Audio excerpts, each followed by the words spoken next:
Public के जहन में अब भी ये है कि थोड़ा एक दो दिन मतलब सीज फायर इतनी जल्दी नहीं होना चाहिए, क्योंकि ये इतना बेईमान और बेशर्म मुल्क है। हम बॉर्डर के रहने वाले, हम अच्छे तरीके से जानते हैं। एक जिस एरिया से मैं रहता हूँ, बिलोंग करता हूँ, पिछले काफी 10-12 सालों से एक एक करके हमारे एरिया के 11 आदमी मर चुके। तो सर मैं बिल्कुल बॉर्डर पे मेरा गाँव है, तो मैं गाँव तो नहीं डिस्क्लोज करूंगा as a security point of view के साथ। उसको मद्देनजर रखते हुए यहाँ तक तलक है सीज फायर का। तो जो आवाम का जो पाकिस्तान ने ये कायराना हरकत की थी J&K में, करता तो पूरे हिंदुस्तान में है, तो जो उसका रिजेंटमेंट था पूरे हिंदुस्तान को गुस्सा था। हम समझते हैं मोदी साहब ने जो भी ये कदम उठाया बहुत अच्छा कदम उठाया, मुंह तोड़ जवाब दिया, लेकिन पब्लिक के जहन में अब भी ये है कि थोड़ा एक दो दिन मतलब सीज फायर इतनी जल्दी नहीं होना चाहिए, क्योंकि ये इतना बेईमान और बेशर्म मुल्क है। हम बॉर्डर के रहने वाले, हम अच्छे तरीके से जानते हैं। एक जिस एरिया से मैं रहता हूँ, बिलोंग करता हूँ, पिछले काफी 10-12 सालों से एक एक करके हमारे एरिया के 11 आदमी मर चुके।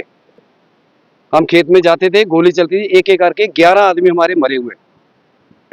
तो ये मैं हिंदुस्तान सरकार से ये मांग करता हूँ, रिक्वेस्ट करता हूँ, ठीक है साइज सीज फायर हुआ, लेकिन ये लोगों के जहन में ये जरूर है कि एक दो दिन नहीं होना चाहिए।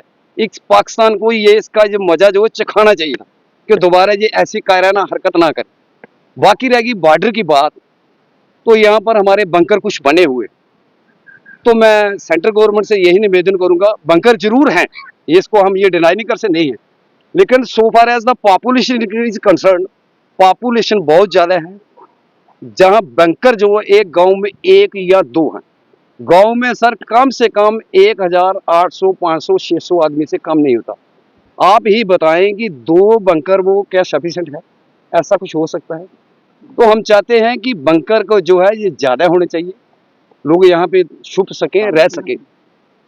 तो सबसे पहले तो ये बात है कि बंकर की तो बात ही नहीं होनी चाहिए। मैं तो कहता हूँ इतना मुंह तोड़ जवाब देना चाहिए था, इतना मुंह तोड़ जवाब दिया भी है। हम इस चीज को अच्छी तरह समझते हैं, मोदी साहब ने बहुत अच्छा जवाब दिया, लेकिन जो थोड़ी कसर रहेगी। लेकिन ये सीज फायर तो हुआ है, आइंदा के लिए हम अवाम हैं, बॉर्डर के रहने वाले हैं, हमें मालूम है हमें कितनी दिक्कत होती है, क्या होता है। हमारे आदमी तो चले जाते हैं, बच्चे कर लिए हमने पीछे, पीछे जाए तो जाए कहाँ जाएंगे? को हमारे पीछे घर थोड़ी है। इतनी गर्मी है, बताओ आप लोग ही बताओ, बच्चे कहाँ रखेंगे?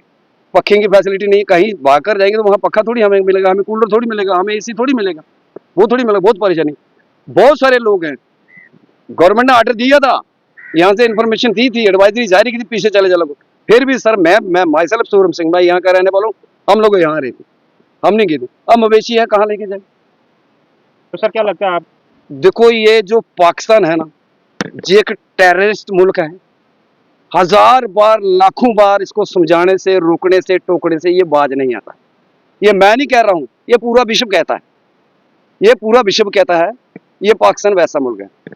तो इसको ऐसा मुंह तोड़ जवाब दिया है। लेकिन मैं मोदी साहब से यही रिक्वेस्ट करूंगा, हमारे माननीय प्राइम मिनिस्टर जी, जिन्होंने बहुत अच्छा अटैक किया है, बहुत अच्छा मुंह तोड़ जवाब दिया, लेकिन अगर दोबारा ये ऐसी हरकत करता है तो हम बॉर्डर के रहने वाले, गांव के रहने वाले, हम हमारी तो यही मांग रहेगी, इसको ऐसा मुंह तोड़ जवाब देना चाहिए, ऐसा मुंह तोड़ जवाब जाना है कि दोबारा ये अपना मुंह खड़ा ना कर सके। कि देखो सीज फायर हुआ, लेकिन सीज फायर से क्या है? अभी इसको मालूम थोड़ी है, उल्लंघना कभी कभी भी कर सकता है। बॉर्डर आगे धान की फसल लगानी, कैसे लगानी, पहले में मैं आपको बता चुका हूँ, बॉर्डर के रहने में हमारे एक एक करके 11 आदमी मर चुके हैं। कल कम से कम ड्रोन आएगा, ठीक है, तो अभी भी आप आपको भी देखा होगा, सांबा सेक्टर में देखा, ड्रोन बनोर आ रही है, छोटी मोटी फायरिंग चलती रहती है। ये तो बहुत मुश्किल है, बहुत